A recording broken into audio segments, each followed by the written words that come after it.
আমন্ত্রণ দুপুরে বাংলাদেশে। শুরুতেই জানিয়ে দিব শিরোনামগুলো।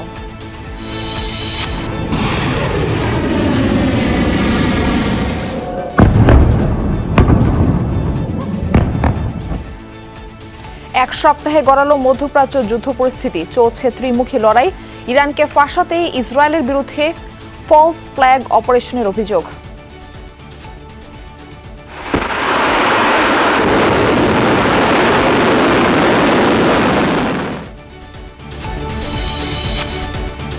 জ্বালানির সংকট হবে এই আতঙ্কে দেশের পেট্রোল পাম্পগুলোয় ভিড়, লম্বা লাইনে দাঁড়িয়েও মিলছে না কাঙ্ক্ষিত তেল। আপাতত মজুদ পর্যাপ্ত বলছে সরকার। সারা বিশ্বে তো এখন এটাই চলতেছে, আর বাংলাদেশে তো জানেনি কোনো একটা হাইপ উঠলে এটা নিয়ে সবাই চেষ্টা করে যে আগে নিজেরটা চিন্তা করতে। আমরাও তো দেখি যে তেলের সংকট নাই, আমাদের পর্যাপ্ত পরিমাণ তেল আছে। যুদ্ধ শুরু হয়েছে ইরাকে, আর আমরা এখানে যুদ্ধ করতেছি তেলের জন্য। গুলশানে বিএনপির সংসদ সদস্যদের জন্য প্রশিক্ষণ আয়োজন। সংসদের কার্যপ্রণালীবিধি, বিল, বাজেট, স্থায়ী কমিটি ও মন্ত্রিসভার কাজ সম্পর্কে দেয়া হচ্ছে ধারণা। পাট পণ্যের রপ্তানি বাড়াতে উদ্যোগ নেবে সরকার, প্রত্যাশা রাষ্ট্রপতির। বললেন, বহু মানুষের আত্মত্যাগে দেশ ফিরেছে গণতান্ত্রিক ধারায়। পাটজাত পণ্যে নতুন নতুন উদ্ভাবন ও বৈচিত্র্য আনতে হবে। পণ্যের টেকসই মান সংরক্ষণ, নিত্য নতুন ডিজাইন ও ব্যবহার উপযোগিতাকে অগ্রাধিকার দিতে হবে। নিষেধাজ্ঞার মধ্যেই সক্রিয় হওয়ার চেষ্টা আওয়ামী লীগের। গণ অভ্যুত্থান পক্ষের ব্যর্থতা বলছেন বিশ্লেষকরা। আইনিভাবে মোকাবেলা করতে চায় সরকার। আওয়ামী লীগের কার্যক্রম নিষিদ্ধ করা হয়েছে। সে কার্যক্রম পরিচালনার ক্ষেত্রে আইন শৃঙ্খলা বাহিনী যারা আছে তারা এটা দেখবে। তারা আইনগতভাবে যেহেতু নিষিদ্ধ হয়েছে, আইন ভঙ্গ করুক, সেটাও আমরা চাব না। নতুন সরকারের 2 সপ্তাহে দৃশ্যমান উন্নতি নেই আইন শৃঙ্খলার। সন্তোষজনক দাবি দায়িত্বশীলদের। পুলিশকে শক্তিশালী করার পরামর্শ। পুলিশ বাহিনী সংস্কারের যে সংস্কার কমিশন হয়েছিল তারও তেমন কিছু বাস্তবায়ন হয়। রুল অফ ল বাস্তবায়ন করার জন্য সব ইনস্ট্রুমেন্ট আছে, কিন্তু আমাদের নাই শুধু সদিচ্ছাটা। অমর একুশে বইমেলায় আজ শিশু প্রহর। পাপেট শোতে মুগ্ধ কচিকাচারা। বাবা মায়ের হাত ধরে খুদে পাঠকরা কিনছে বই।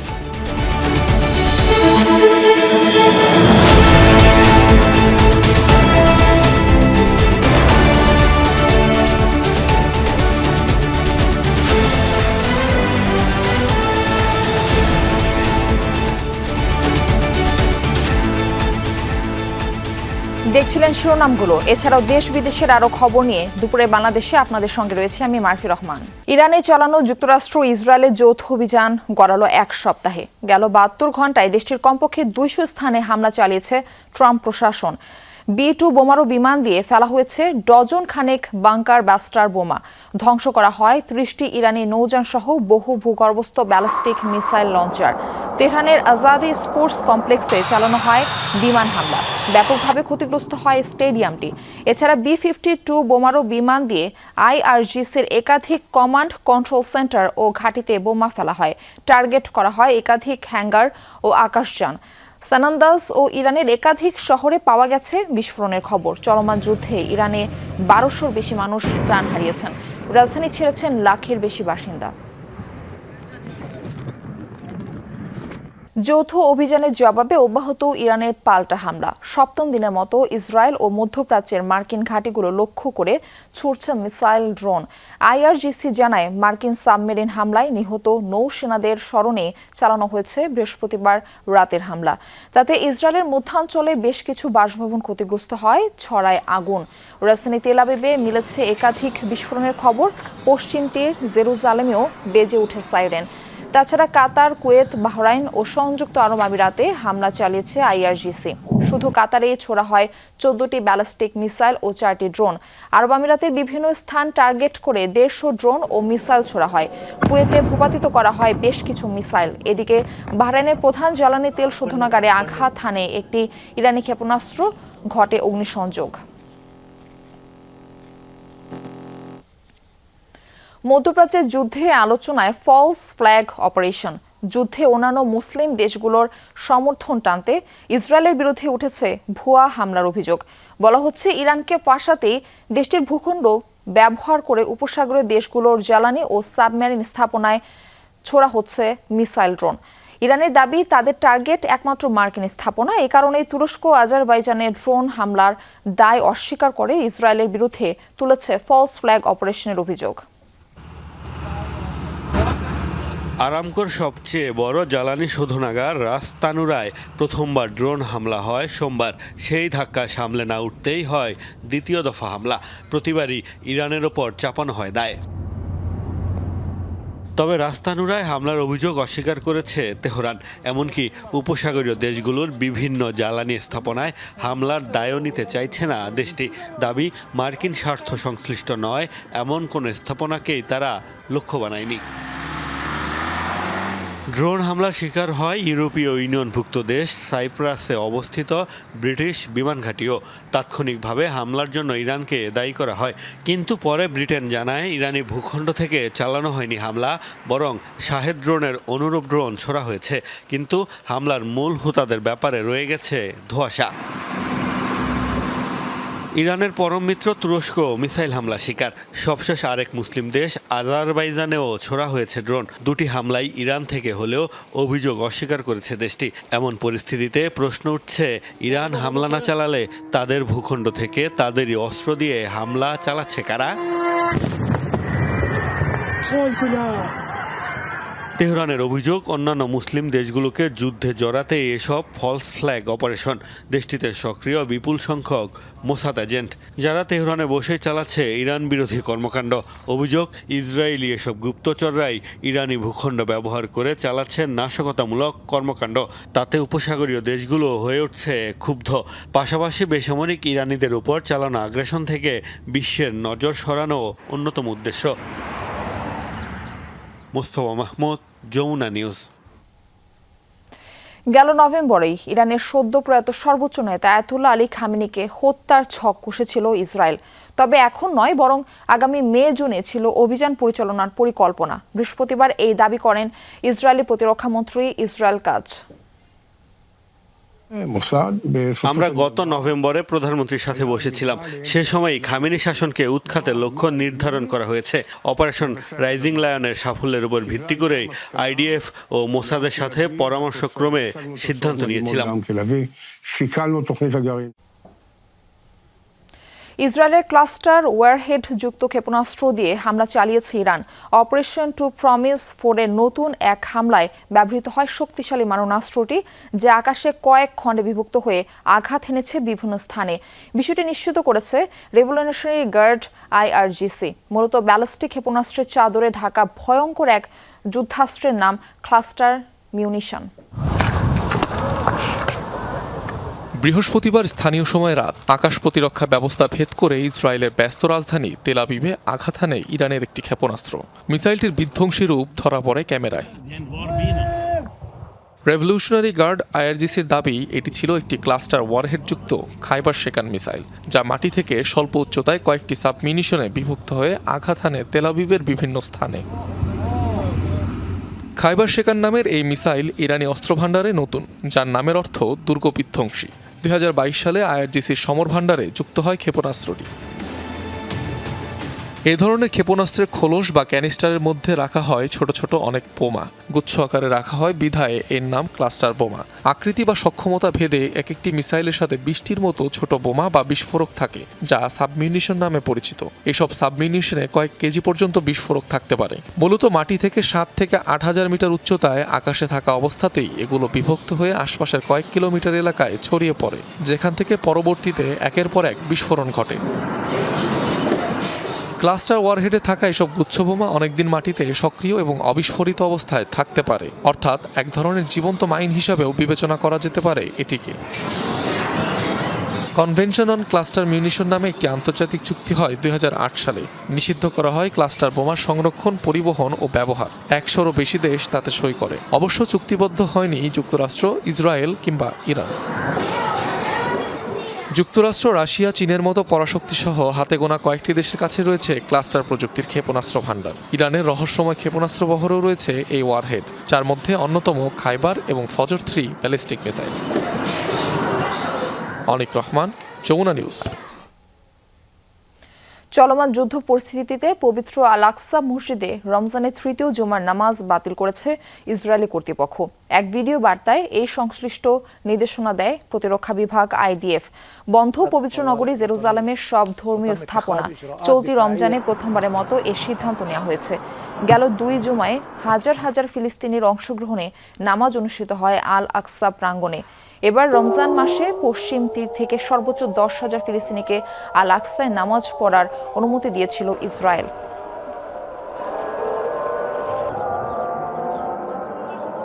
মধ্যপ্রাচ্যে চলমান যুদ্ধের কারণে বিশ্ববাজারে তৈরি হওয়া জ্বালানির সংকটের প্রভাব পড়েছে বাংলাদেশে পেট্রোল পাম্পেও। দাম বাড়ার শঙ্কায় সকাল থেকেই ঢাকার পেট্রোল পাম্পগুলোতে দেখা গেছে ব্যক্তিগত গাড়ি ও মোটরসাইকেলের লম্বা সারি। কোথাও কোথাও সেই লাইন ছড়িয়ে পড়েছে মূল সড়ক ধরে বহুদূর। ঘন্টার পর ঘন্টা দাঁড়িয়ে থেকেও মিলছে না পর্যাপ্ত তেল। অনেক পাম্পে তেল নেই, এছাড়া অনেক পাম্পে 2 লিটারের বেশি তেল দেওয়া হচ্ছে না। লাইনে দাঁড়িয়েও চাহিদা মতো তেল না পেয়ে ক্ষোভ প্রকাশ করেছেন চালকরা। অনেক বড় সিরিয়াল, যা আমাকে 1-1.5 ঘন্টা সিরিয়ালে মেনটেন করার পরে আমি তেল নিতে পেরেছি। সবাই ধরে আতঙ্ক রয়েছে যে তো যুদ্ধের কারণে তো তেল পাবো না, ঠিক আছে। তো আজকে মোটামুটি পাইলাম ইনশাল্লাহ, আগামীতে পাবো কিনা সন্দেহ। রাজশাহী থেকে যুক্ত হচ্ছেন সহকর্মী তারেক মাহমুদ। আমরা যাচ্ছি তার কাছে। তারেক, পাম্পগুলোতে ক্রেতাদের ভিড় কেমন দেখছেন, আর চাহিদা অনুযায়ী জ্বালানি তেল তারা পাচ্ছেন কিনা? মারফি, চাহিদা অনুযায়ী কিন্তু তারা যে জ্বালানি তেল সেটি কিন্তু পাচ্ছেন, এবং প্রত্যেকটি পাম্পে সকাল থেকে আমি কয়েকটি পাম্প ঘুরে দেখেছি যে প্রত্যেকটি পাম্পে কিন্তু একদমই উপচে পড়া ভিড়। তবে এই পাম্পের যারা মালিক রয়েছে, দায়িত্বরত যারা রয়েছে, তারা বলছে যে তাদের কাছে তেল রয়েছে, তেলের সংকট নেই। তবে ক্রেতাদের আসলে উপচে পড়া ভিড়। ক্রেতারা যেমনটি ধারণা করছে যে মধ্যপ্রাচ্যের যুদ্ধ পরিস্থিতির প্রভাবে জ্বালানি তেলের দাম বৃদ্ধি এবং সংকটের আশঙ্কায় কিন্তু এই যে পেট্রোল পাম্পগুলোতে যানবাহন, মোটরসাইকেল, তাদের যে দীর্ঘ লাইন সেটি আমি সকাল থেকে দেখছি।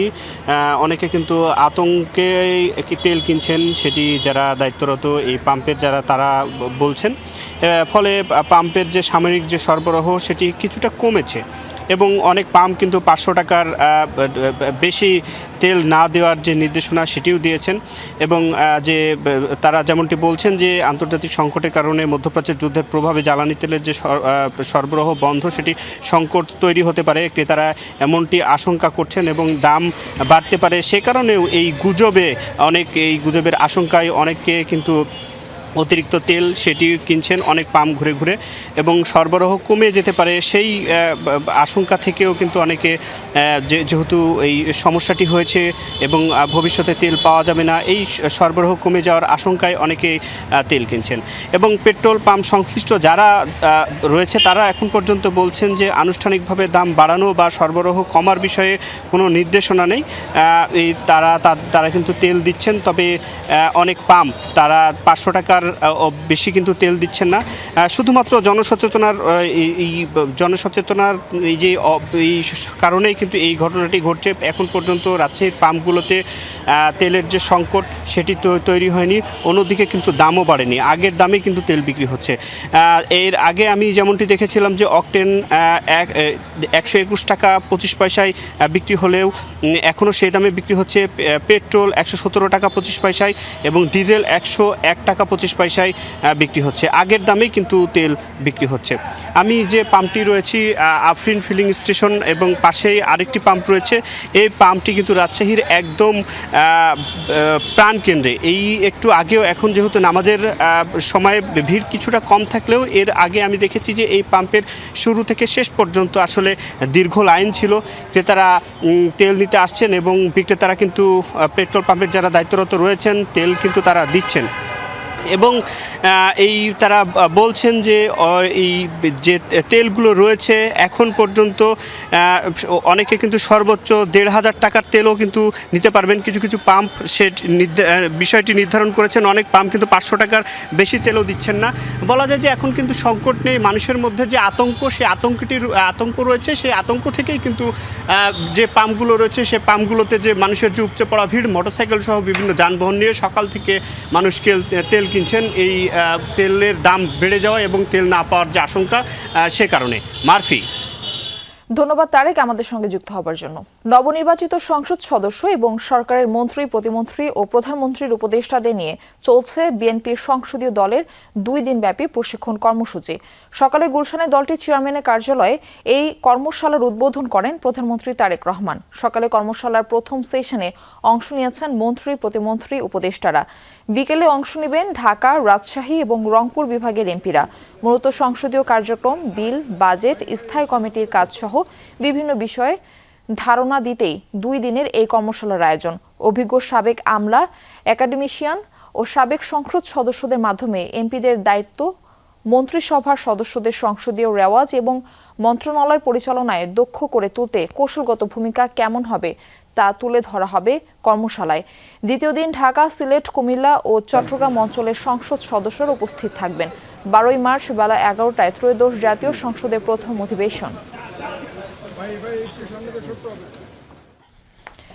বিএনপি চেয়ারম্যানের গুলশান কার্যালয় থেকে যুক্ত হচ্ছেন সহকর্মী আরিফুর রহমান সবুজ। আমরা এই বিষয়ে তার কাছ থেকে আরো বিস্তারিত তথ্য জানার চেষ্টা করব। সবুজ, প্রশিক্ষণের প্রথম সেশন শেষে কার্যালয় থেকে বেরিয়ে নেতারা কি জানালেন?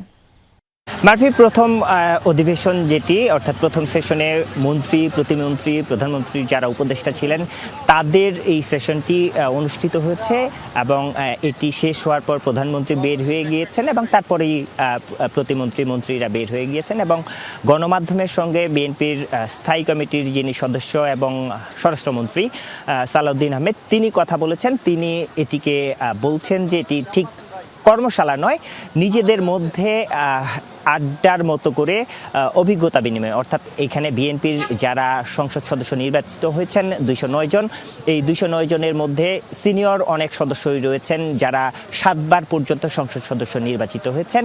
তারাই তাদের যে অভিজ্ঞতা, সংসদের বিগত সময়গুলোতে তারা যে সংসদে প্রতিনিধিত্ব করেছেন সেখানে সংসদীয় যে আচরণগুলো রয়েছে সেই আচরণগুলোই মূলত কি হতে পারে, যে নর্মসগুলো রয়েছে সেই নর্মসগুলো কি হতে পারে সেইগুলো নিয়েই মূলত অভিজ্ঞতা বিনিময় করেছেন এবং সেই অভিজ্ঞতা বিনিময়ের জন্য প্রধানমন্ত্রী তারেক রহমান তিনি নিজেই আগ্রহী ছিলেন। তিনি নিজে থেকেই পুরো সেশনে উপস্থিত ছিলেন এবং তারা বলছেন যে এই যে 12 তারিখে, আগামী 12 তারিখে যে সংসদ বসতে যাচ্ছে সেই সংসদকে প্রাণবন্ত একটি সংসদে পরিণত করার জন্য এই উদ্যোগটি মূলত প্রধানমন্ত্রী নিজস্ব উদ্যোগে তার মাথা থেকেই এসেছে এবং সেই অনুযায়ী তারা কাজ শুরু করেছেন। বিকালে 3টি বিভাগ, ঢাকা, রাজশাহী এবং রংপুর বিভাগের সংসদ সদস্যরা এবং যেটি গুরুত্বপূর্ণ, বিএনপির যে 209 জন সংসদ সদস্য নির্বাচিত হয়েছেন তার মধ্যে 2/3 কিন্তু প্রথমবারের মধ্যে সংসদ সদস্য নির্বাচিত হয়েছেন। সেক্ষেত্রে এই নতুন সংসদদের কিভাবে যারা পুরনো সংসদ রয়েছে তাদের অভিজ্ঞতা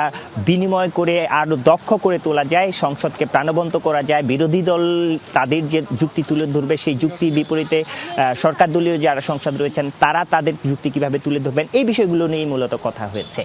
এবং এর পাশাপাশি ডেপুটি স্পিকার নিয়ে মূলত সালাউদ্দিন আহমেদ কথা বলেছেন। তারা বলছেন যে বিএনপি মূলত উদারতা দেখিয়ে জুলাই সনদের বাস্তবায়ন আগেই অর্থাৎ সংবিধান সংস্কারের আগেই তাদেরকে ডেপুটি স্পিকারের পদ দেওয়ার প্রস্তাব দিয়েছে, সেটিকে বিরোধী দলকে সেটি গ্রহণ করা উচিত বলে তিনি মন্তব্য করেছেন। এবং এর পাশাপাশি রাষ্ট্রপতির যে ভাষণ সেই ভাষণের প্রসঙ্গেও তিনি কথা বলেছেন। তারা বলছেন যে এটি সাংবিধানিক পদ এবং সেই সাংবিধানিক পদের যে মর্যাদা, যে রীতি, সে বিধান, সেই বিধান। সবুজ, আপনাকে ধন্যবাদ আমাদের সঙ্গে যুক্ত হবার জন্য। জাতীয় পাঠ দিবস উপলক্ষে 9 দিনব্যাপী পাঠ ও বহুমুখী পাঠপণ্য মেলার উদ্বোধন করলেন রাষ্ট্রপতি মোহাম্মদ শাহাবুদ্দিন। অত্যাধুনিক প্রযুক্তির মাধ্যমে পাটের বৈচিত্র্যময় নকশায় গুরুত্ব দেওয়ার আহ্বান জানিয়েছেন রাষ্ট্রপতি। সকালে রাজধানীর ওসমানী স্মৃতি মিলনায়তনে ছিল এই আয়োজন। এ সময় কর্মসংস্থান তৈরিকে অগ্রাধিকার দেওয়ায় সরকারের প্রশংসা করেন রাষ্ট্রপতি। জানান, দেশব্যাপী 1 কোটি মানুষের কর্মসংস্থান তৈরির কাজ চলছে। তাছাড়া দায়িত্ব নেয়ার 10 দিনের মাথায় কৃষকদের 10,000 টাকা পর্যন্ত ঋণ মওকুফ করার যুগান্তকারী সিদ্ধান্ত গ্রহণ করেছে। 1 বৈশাখ থেকে পর্যায়ক্রমে কৃষি কার্ড বিতরণ শুরু হবে, যার মাধ্যমে কৃষকরা ন্যায্য মূল্যে সার, বীজ, সেচ সুবিধা ও সহজে ঋণ পাবেন। এছাড়া তরুণদের স্টার্টআপ ও মেড ইন বাংলাদেশের মাধ্যমে পাটপণ্য বিশ্ববাজারে ছড়িয়ে দেওয়ার আহ্বান জানান রাষ্ট্রপতি মোহাম্মদ শাহাবুদ্দিন। নতুন সরকার দায়িত্ব গ্রহণের 10 দিনের মাথায় কৃষকদের 10,000 টাকা পর্যন্ত কৃষি ঋণ সুদ সহ মওকুফ করার যুগান্তকারী সিদ্ধান্ত গ্রহণ করেছে। সরকারের এই সিদ্ধান্তে 11 লাখের বেশি কৃষক সরাসরি লাভবান হয়েছে। এতে পাট সহ কৃষি খাত ব্যাপক কর্মচাঞ্চল্য সৃষ্টি হবে।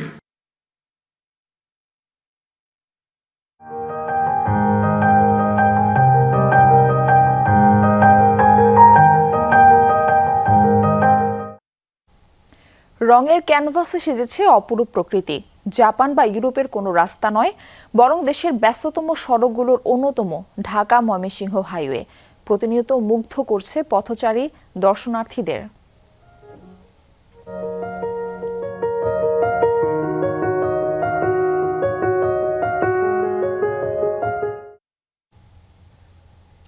আয়োজনটি নিয়ে দুপুরের বাংলাদেশের শেষ অংশে থাকছে একটি প্রতিবেদন। স্থানীয় রাজনীতিতে নিজেদের উপস্থিতি জানান দিতে শুরু করেছে আওয়ামী লীগ। কোথাও কোথাও কার্যালয় খুলেছে, ঝটিকা মিছিলের চেষ্টাও করেছে দলটি। গণ অভ্যুত্থানে পরাজিত দলটিকে আইনিভাবে মোকাবেলা করতে চায় সরকারি দল বিএনপি। বিশ্লেষকরা বলছেন, কেবল আইনি বা রাজনৈতিকভাবে নয়, সামাজিকভাবে মোকাবেলা করা দরকার। তাতে ব্যর্থ হয়েছে বিএনপি, জামায়াত ও এনসিপি সহ অভ্যুত্থানের পক্ষের শক্তিগুলো। সাধারণের কাছে ভালো কোনো দৃষ্টান্ত এখনো দেখাতে পারেনি তারা। আন্দোলনে ছাত্র জনতার উপর হামলা, গুলিবর্ষণের ঘটনায় ম্লান হয়েছে আওয়ামী লীগের অতীতের অনেক অর্জন। পুলিশের পাশাপাশি অনেক নেতাকর্মীও সরাসরি রাজপথে নেমেছিলেন সাধারণের বিরুদ্ধে, যার ফলে দলীয় প্রধানের পালানোর পাশাপাশি নেতাদের প্রায় সবাইকে চলে যেতে হয় লোকচক্ষুর অন্তরালে। গণ অভ্যুত্থানের পর অন্তর্বর্তী সরকার কার্যক্রম নিষিদ্ধ করে দলটির। তার মাঝেও নিরবচ্ছিন্নভাবে ঝটিকা মিছিলের চেষ্টা করেন কেউ কেউ। এরপর ভোট শেষে বিএনপি সরকার গঠনের পর কয়েক জায়গায় খোলা হয়েছে কার্যালয়, যেটিকে স্থানীয় সমস্যা হিসেবে দেখছে বিএনপির কেন্দ্রীয় নেতৃত্ব। নিষেধাজ্ঞা থাকায় আওয়ামী লীগকে আইনিভাবে মোকাবিলা করতে চান তারা। আওয়ামী লীগের কার্যক্রম নিষিদ্ধ করা হয়েছে, সে কার্যক্রম পরিচালনার ক্ষেত্রে আইনশৃঙ্খলা বাহিনী যারা আছে তারা এটা দেখবে। আমরা এটা জোর করে জবরদস্তি করে যেভাবে থামাতেও যাব না, আবার তারা আইনগতভাবে যেহেতু নিষিদ্ধ হয়েছে আইন ভঙ্গ করুক সেটাও আমরা চাবো না। যারা একটু কম শক্তিধর থাকে তাদের উপরে দোষটা পড়ে না, শক্তিধর যারা তাদের উপরে দোষ পড়ে, তারা অপরাধ না করলেও। সেদিক থেকে বিএনপি যথেষ্ট সতর্ক রয়েছে। রাজনৈতিক বিশ্লেষকরা অবশ্য ভিন্নভাবে দেখতে চান আওয়ামী লীগের বিষয়টি। তাদের মতে কেবল আইনিভাবে মোকাবিলা করে জনমানুষের কাছে দলটিকে অপ্রাসঙ্গিক করে রাখা যাবে না। এত বড় অভ্যুত্থান ও গণহত্যার পর সামাজিকভাবে দলটিকে মোকাবেলার প্রয়োজন। এই দায়িত্ব অভ্যুত্থানের পক্ষ শক্তিগুলোর। আইনের যে পরিবর্তন, এই যে অর্ডিন্যান্স, এগুলো হলো সমাজের উপরিকাঠামো। এই উপরিকাঠামোর পরিবর্তন নাগরিকরা পায় না, ছুঁতে পারে না। নাগরিকরা ছুঁতে পায় নাগরিকের ডিমান্ড যদি এর দ্বারা কোনোভাবে পরিপূর্ণ হয়। তা আপনি শেয়ার মার্কেট হারিয়েছেন, যদি আপনি শেয়ার মার্কেট সরকার যদি শেয়ার মার্কেট উদ্ধার করতে পারতো। আপনার দ্রব্যমূল্যের ব্যাপারে সিন্ডিকেটের কথা বলছেন, আপনি যদি সিন্ডিকেট ভেঙে দিয়ে দ্রব্যমূল্যকে কমাতে পারতেন, আপনার অ্যাক্টিভিটিস দিয়ে বুঝবে। গত সরকারের আমলে এই যে জুলাই পরিবর্তিত সমাজে মানুষ কী পেলো, সাধারণ মানুষ সেটাতে মূল্যায়ন করবে যে জুলাই তাদের জীবনে কী প্রভাব ফেলেছে। এটাকে বলে সামাজিকীকরণ। মানুষের ভিতরে তো এখনো তারা তো আমরা তো ডিজিটালি দেখেছি, প্লাস তাদের আত্মীয় স্বজন, মা, তারা এখনো রাস্তায় আসছে, কান্নাকাটি করছে। এগুলি তো মানুষের তো মন অন্যদিকে চলে যায়। যারা এই হত্যাকাণ্ডের সঙ্গে জড়িত তাদের বিচার ব্যবস্থা শেষ না করেই আওয়ামী লীগ আমার মনে হয় এদেশের রাজনীতিতে ফিরতে পারবে না। বিএনপি নিজেদেরকে বহুদলীয় গণতন্ত্রের রূপকার হিসেবে দেখতে চায়। নেতারা মনে করেন কাউকে বয়কট বা তুলে আনার দায়িত্ব জনগণের। আওয়ামী লীগ তো একদম নিশ্চিহ্ন হয়ে যায়নি, আর নিশ্চিহ্ন হয়ে যাওয়ার মতো রাজনৈতিক দলও তারা না। কিন্তু আওয়ামী লীগের মধ্যে যারা কোনো সুনির্দিষ্ট অপরাধের সঙ্গে জড়িত না, বা কখনো কোনো ধ্বংসাত্মক কাজে বা বড় ধরনের দুর্নীতিতে লিপ্ত হয়নি, তাদের ব্যাপারে তো প্রশাসনের পক্ষ থেকে তাদেরকে বাধা দেওয়ার বা কিছু নেই। 24-এর 5 আগস্ট সরকার পতনের পর থেকে ভারতসহ বিভিন্ন দেশে পালিয়ে আছেন আওয়ামী লীগের শীর্ষ নেতারা। সোশ্যাল মিডিয়ায় দু একটি বক্তব্য দেখা গেলেও দেশের মাটিতে তাদের কাউকেই দেখা যায়নি এখনো। রাসেল আহমেদ, যমুনা নিউজ, ঢাকা। নির্বাচিত সরকারের প্রথম পাক্ষিকে আইন শৃঙ্খলা পরিস্থিতি খুব একটা দৃশ্যমান উন্নতি হয়নি। খুন, ধর্ষণ আর চাঁদাবাজি ছিল গেল 2 সপ্তাহের সবচেয়ে আলোচিত ইস্যু। যদিও সরকারের দায়িত্বশীলদের দাবি পুরোপুরি না হলেও সন্তোষজনক উন্নতি হয়েছে আইন শৃঙ্খলার।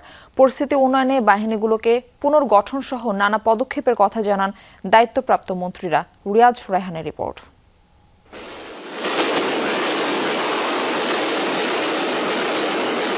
প্রকাশ্যে পুলিশের উপস্থিতিতে চট্টগ্রামে ব্যবসায়ীর বাড়ি লক্ষ্য করে সন্ত্রাসীদের গুলি, তাও আবার এটি প্রথমবার নয়। এমন অবৈধ ভারী অস্ত্র খুব একটা চোখে পড়ে না।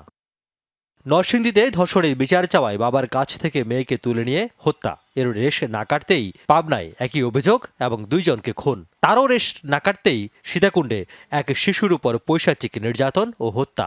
সবশেষ খুলনায় প্রকাশ্যে ক্ষমতাসীন দলের এক নেতাকে হত্যা। সব মিলিয়ে গেল 2 সপ্তাহে সারা দেশে ক্ষমতাসীন দলের অর্ধ ডজনের বেশি নেতাকর্মী সহ অন্তত অর্ধশত আলোচিত হত্যাকাণ্ড আর অর্ধ ডজন ধর্ষণের ঘটনা ঘটেছে। একই সঙ্গে পথে পথে গণপরিবহন, পণ্য পরিবহন আর এলাকাভিত্তিক চাঁদাবাজিও বন্ধ হয়নি কাঙ্ক্ষিত মাত্রায়। 17 ফেব্রুয়ারি দায়িত্ব নেওয়ার সপ্তাহখানেকের মধ্যে নতুন আইজিপি নিয়োগ করে সরকার। নানা সংকট কাটিয়ে পুলিশকে জনমুখী করার উদ্যোগের কথা জানান স্বরাষ্ট্রমন্ত্রী। কাদের কি সমস্যা আছে, টেবল অফ অর্গানোগ্রাম, ইকুইপমেন্টস ইত্যাদিতে কি আমাদের প্রয়োজন আছে, কি কি ডেভেলপমেন্ট প্রজেক্ট নেয়ার প্রয়োজন আছে, এগুলো নিয়ে আলোচনা করেছে এবং নির্দেশনা দিচ্ছি। এসব উদ্যোগে পুলিশ সহ আইনশৃঙ্খলা বাহিনী কতটুকু আত্মবিশ্বাসী, পরিকল্পনাই বা কি তা জানতে একাধিকবার চেষ্টা করেও পাওয়া যায়নি পুলিশের কোনো ঊর্ধ্বতন কর্মকর্তাকে। তবে বিশ্লেষকরা বলছেন, দেশের অভ্যন্তরীণ নিরাপত্তায় পুলিশকে শক্তিশালী করার কোনো বিকল্প নেই। অন্তর্বর্তীকালীন সরকারের আগের 15 বছরে পুলিশ বাহিনীতে ব্যাপক দলীয়করণ হয়েছে। সেইখান থেকে এই বাহিনীকে উদ্ধার করা খুব সহজ নয়। আবার পুলিশ বাহিনী সংস্কারের যে সংস্কার কমিশন হয়েছিল তারও তেমন কিছুই বাস্তবায়ন হয়নি। বিএনপি বলেছে যে তারা এই বাহিনীর সংস্কার করবে, সেটাও কতদূর করবে এবং কতদিন লাগবে সেটা এখনো অনিশ্চিত হয়ে আছে। পুলিশকে যদি আমি ফাংশনাল করতে চাই এবং ইফেক্টিভ করতে চাই, এর মধ্যে 2টো কাজ করা একান্ত জরুরি। একটা হচ্ছে পুলিশের একটা মানে স্বাধীনভাবে কাজ করতে দেয়া, এবং সেই স্বাধীনভাবে কাজ করতে দিলেই হবে না, স্বাধীনভাবে কাজ করতে দিতে গিয়ে যারা প্রফেশনালি সাউন্ড এবং যারা স্কিলফুল এবং যাদের সত্যিকার অর্থে প্রফেশনালিজম আছে, পেশাদারিত্বের সহিত কাজ করতে পারে, তাদেরকে গুরুত্ব দেওয়া এবং প্রমোটেড করা, এটা 1 নম্বর কাজ। আর সাথে হচ্ছে সে যেন ওই আইনের ঊর্ধ্বে উঠতে না পারে, তাকে অ্যাকাউন্টেবিলিটির মধ্যে রাখা। বিশ্লেষকরা বলছেন, রাষ্ট্রীয় বাহিনী যদি আগের মতোই ক্ষমতাসীনদের আজ্ঞাবহ বাহিনীর মতো আচরণ করে, তবে এর নেতিবাচক প্রভাব পড়বে সরকারের উপর। রুল অফ ল বাস্তবায়ন করার জন্য সব ইনস্ট্রুমেন্ট আছে, কিন্তু আমাদের নাই শুধু সদিচ্ছাটা। তো আমার মনে হয় যে সরকার যদি মনে করে যে আমি সদিচ্ছাটাকে এখন আমি প্রকাশিত করব এবং আমি বাস্তবায়ন করব, এটা একেবারে টপ ডাউন অ্যাপ্রোচ। পুলিশকে চাইতে হবে যে আমি অটোনমি চাই এবং সাথে আমি অ্যাকাউন্টেবিলিটি চাই এবং আমি পেশাদারিত্বের সহিত আমি কাজ করতে চাই। এবার পুলিশকেও চাইতে হবে, জনগণ সবসময় চায়, আর চায় না কে তাহলে সরকার। সরকার অটোমেটিক্যালি না চাইলে সরকারের লসটা যে কীভাবে লং টার্মে হয় আমরা দেখেছি যে পুলিশ স্টেট দিয়ে কখন রাষ্ট্র পরিচালনা করে কোনো সরকার আজ পর্যন্ত পরবর্তী নির্বাচনে তার সুফল বয়ে আনতে পারে না। এর মধ্যে পুলিশ সার্ভিস অ্যাসোসিয়েশনের পুরনো পোশাকে ফিরে যাওয়ার দাবি দেশে আলোচনার খোরাক জুগিয়েছে, যদিও এ নিয়ে হ্যাঁ না কিছুই বলেনি সরকার। রিয়াজ রায়হান, যমুনা নিউজ, ঢাকা। শুক্রবার ছুটির দিনে শিশু প্রহরকে ঘিরে জমে উঠেছে অমর একুশে বইমেলা। সকাল থেকে শিশু প্রহরে খুদে পাঠকদের আনাগোনায় মুখর হয়েছে সোহরাওয়ার্দী উদ্যানের মূল প্রাঙ্গণ। হরেক রকম বই কেনার পাশাপাশি পাপেট শো সহ নানা আয়োজনে মেতেছে শিশুরা। পাপেট শোর মাধ্যমে শিশুদের বার্তা দেওয়া হচ্ছে বই পড়া আর ভালো কাজের। বায়োস্কোপে দেখানো হচ্ছে শিক্ষামূলক নানা গল্প। শিশুদের নিয়ে পরিবারের বড় সদস্যদের পদচারণায় উপভোগ্য হয়ে উঠেছে মেলা প্রাঙ্গণ। শিশুদের কিনে দিচ্ছেন নানা পছন্দের বই। অভিভাবকরা বলছেন এই ধরনের আয়োজন চান 4 দেয়ালের গণ্ডি থেকে বেরিয়ে শিশুদের মনোজগৎ ও সৃজনশীলতার বিকাশ ঘটাতে ভূমিকা রাখবে, সে সাথে নতুন প্রজন্মকে বইয়ের প্রতি আগ্রহী করে তুলবে।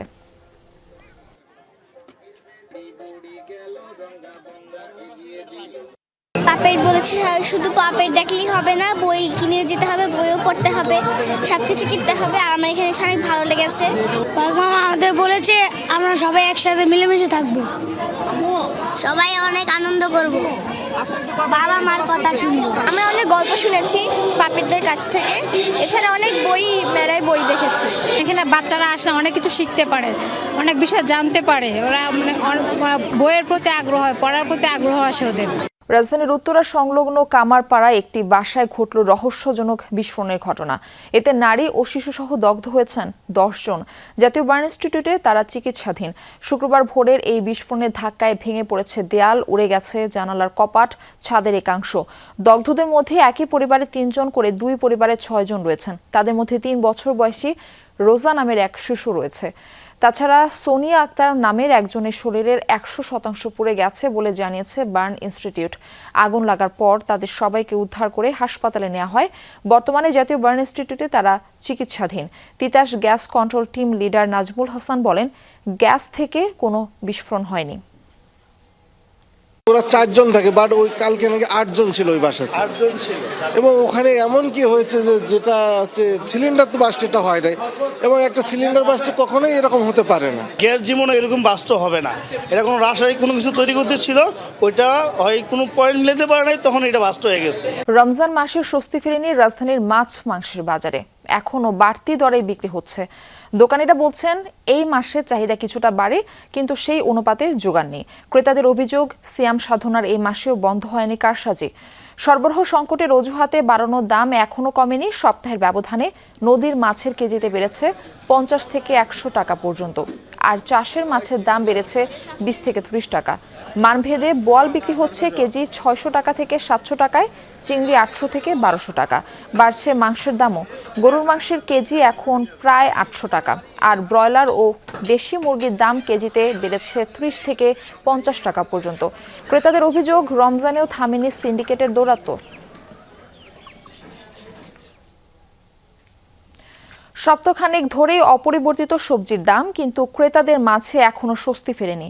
এখনো মাঝারি লেবুর হালি বিকাচ্ছে 80 থেকে 100 টাকায়। রাজধানীর কাঁচা বাজার ঘুরে দেখা যায় ভালো জাতের লেবু চাওয়া হচ্ছে 160 টাকা। কাঁচামরিচ, করলার দামও 100-এর উপরে। পটল 200 টাকা কেজি। তবে বিক্রেতারা বলছেন পেঁপে, বাঁধাকপি, ফুলকপির মতো সবজি 40 টাকাতেও মিলছে। সামনে বৃষ্টি হলে ফলন আরও ভালো হবে, তখন ক্রেতারাও টাটকা সবজি কম দামে পাবেন। এদিকে উত্তরাঞ্চলের সবজির দাম কম, সেখানে উৎপাদন খরচ তুলতেই হিমশিম খাচ্ছেন কৃষক।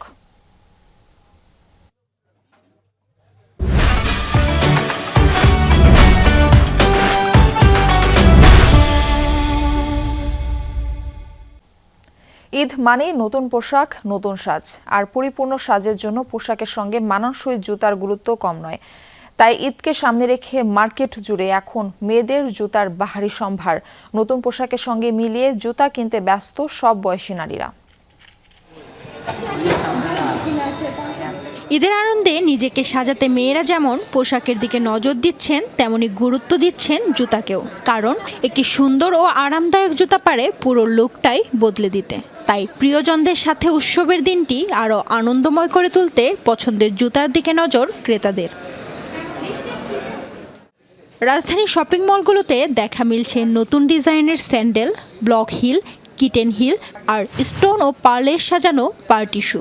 তরুণীরা খুঁজছেন এমন জুতা যা একদিকে ফ্যাশনেবল, অন্যদিকে আরামদায়কও।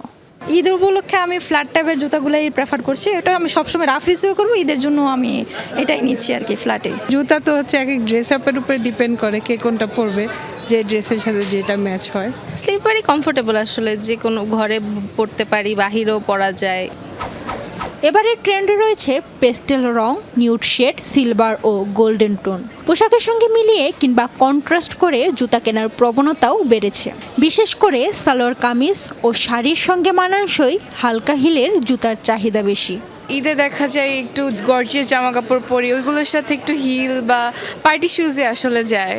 হিলস ভালো লাগে, হিলসের মধ্যে ব্ল্যাক আর নুডের মধ্যে প্রিফার করি, বিকজ সব ড্রেসের সাথে যায়। কালারের ভিতরে একটু হালকা কালারগুলাই ভালো লাগে, ব্ল্যাক তো কমন, হালকা কালার স্যান্ডেলগুলো বা শুগুলাই ভালো লাগছে।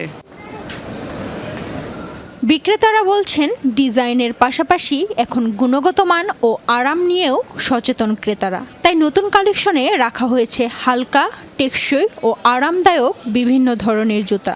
ঈদকে কেন্দ্র করে আমাদের এক্সক্লুসিভ কিছু ডিজাইন করা হয়েছে, যেগুলো হচ্ছে আপনার বক্স হিল, পেন্সিল হিল এবং ওয়েজেস হিল, সবগুলো হিলই কমফোর্টেবল। ঈদ উপলক্ষে হিউজ কালেকশনস হচ্ছে হিলসে অ্যান্ড হচ্ছে ব্যাগসে আসছে। ম্যাক্সিমাম কাস্টমাররা হচ্ছে ট্রান্সপারেন্ট যে জুতাগুলা, শু টাইপের যে জুতাগুলা অ্যান্ড ফ্ল্যাটের মধ্যে হচ্ছে তারা ঈদ উপলক্ষে পছন্দ করছে। কেনাকাটা এখনো আরম্ভ হয় না, জুতা সাধারণত শেষের দিকে হয়ে থাকে।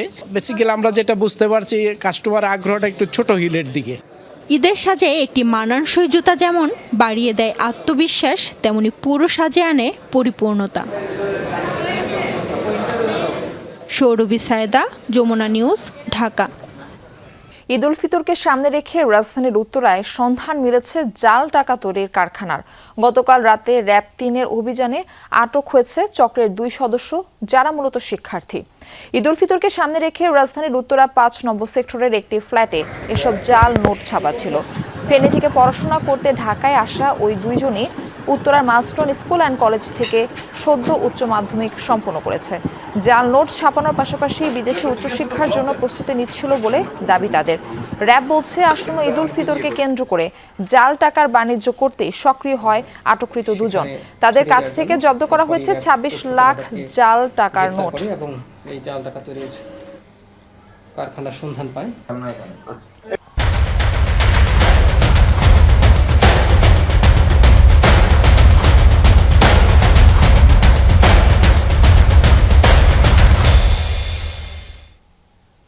টি-20 বিশ্বকাপের খবর। রেকর্ড ৪৯৯ রান ও ৩৪ ছক্কার ম্যাচে ইংল্যান্ডকে ৭ রানে হারিয়ে ফাইনাল নিশ্চিত করল ভারত। ২৫৪ রানের পাহাড় সম টার্গেট তাড়া করতে নেমে জ্যাকব বেথেলের সেঞ্চুরিতে ২৪৬ রানে থামে ইংল্যান্ডের ইনিংস। মুম্বাইয়ে টসে হেরে ব্যাট করতে নেমে দলীয় ২০ রানে অভিষেক শর্মার উইকেট হারায় ভারত। আগ্রাসী ব্যাটিংয়ে পাওয়ার প্লেতে ৬৭ রান তোলে দলটি। ১৮ বলে ৩৯ রানের ঝোড়ো ইনিংস খেলে ফেরেন ঈশান কিষান। দলীয় সর্বোচ্চ ৮৯ রান করে আউট হয়েছেন সঞ্জু স্যামসন। শেষ দিকে হার্দিক পান্ডিয়ার ২৭ ও তিলক ভার্মার ২১ রানের ক্যামিওতে ২৫৩ রানের বিশাল পুঁজি পায় ভারত। ২টি করে উইকেট নিয়েছেন উইল জ্যাক্স ও আদিল রশিদ। বড় লক্ষ্য তাড়া করতে নেমে শুরুতেই সাজঘরে ফেরেন ফিল সল্ট, আর বুমরার শিকারে পরিণত হন অধিনায়ক হ্যারি ব্রক। তবে টি-20 ক্যারিয়ারের প্রথম সেঞ্চুরি তুলে নেন জ্যাকব বেথেল। ৩৪ রান করে ক্যাচ আউটের ফাঁদে পড়েন উইল জ্যাক্স। পান্ডিয়ার দ্বিতীয় শিকারে পরিণত হন স্যাম কারান। ১০৫ রান করে আউট হন বেথেল। নির্ধারিত ওভার শেষে ২৪৬ রানে গুটিয়ে যায় ইংল্যান্ড। দেশের সবচেয়ে ব্যস্ততম সড়কগুলোর মধ্যে অন্যতম ঢাকা ময়মনসিংহ মহাসড়ক। যানজট, গাড়ির হর্ন এবং যাত্রী চালকদের কোলাহলের জন্যই পরিচিত এই সড়কটি। তবে সম্প্রতি সেই ব্যস্ততার মধ্যেও মিলেছে স্বস্তি। সড়কের দুপাশ জুড়ে ফুটে থাকা নানা রঙের ফুলের সমাহার মুগ্ধ করছে সকলকে। যেন রঙের ক্যানভাসে নিজেকে সাজিয়েছে অপরূপা প্রকৃতি। ব্যস্ত সড়কে মনোমুগ্ধকর ফুলের রাজ্য। চলার পথে থমকে দাঁড়ায় পথিক। জাপানের চেরি ব্লসম ভেবে ভুল হতে পারে, তবে চোখ জুড়ানো ফুলের এই সমাহার গাজীপুরে ঢাকা ময়মনসিংহ মহাসড়কে। বাসন, হোতাপাড়া ও শ্রীপুর অংশে পথ ঢাকা পড়েছে নানান রঙের ফুলে। অনেকেই যাচ্ছেন প্রাকৃতিক সৌন্দর্য উপভোগে। এই রাস্তার চারপাশে, রাস্তার মাঝখানে এত সুন্দর সুন্দর ফুল দেখে অনুভূতি খুবই ভালো লাগতেছে। পরিবেশ অনেক শান্ত, পর্যটকরা আসতেছে। ফেসবুকে অনেক দিন ধরে আমি দেখতেছি যে এটা খুব ভাইরাল হয়েছে, মানে বিদেশের মতো একটা ফিল পাওয়া যাচ্ছে এখানে এসে। এখানে এসে অনেক ভালো লাগছে, এখানে অনেক মানুষ, তো আমার অনেক ভালো লাগছে ছবি আর এই সুন্দর পরিবেশ, এটা আসলে ভালো লাগার মতোই একটা, মনটাই ভালো হয়ে যায়। বিদেশি ফিল পাওয়া যাচ্ছে, মনে হচ্ছে যে আমি জাপান চলে আসছি।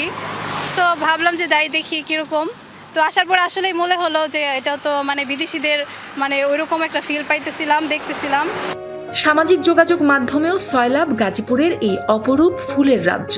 স্থানীয়রা বলছেন, রোপণের পর নিয়মিত পরিচর্যায় এখন সৌন্দর্য বিলাচ্ছে গাছগুলো। এমন সুন্দর আমাদের গাজীপুর আগে কখনো হয় নাই, বাট এইবার প্রথম হয়েছে, অনেক সুন্দর, একদম জাপানের ফিল পাওয়া যাচ্ছে এই জায়গায় আর কি। বাংলাদেশের যতগুলো হাইওয়ে আছে প্রত্যেকটা হাইওয়ে যাতে এরকম সুন্দর একটা পরিবেশ তৈরি হয়, সরকার যাতে সুন্দরভাবে এই জায়গাগুলোকে পরিচর্যা করে। সাবরিনা লিজা, যমুনা নিউজ। দুপুরে বাংলাদেশে প্রথম ঘন্টা থেকে বিদায় নিচ্ছি। পরের ঘন্টার খবর নিয়ে ফিরবেন সহকর্মী শাওন দত্ত। সাথেই থাকুন।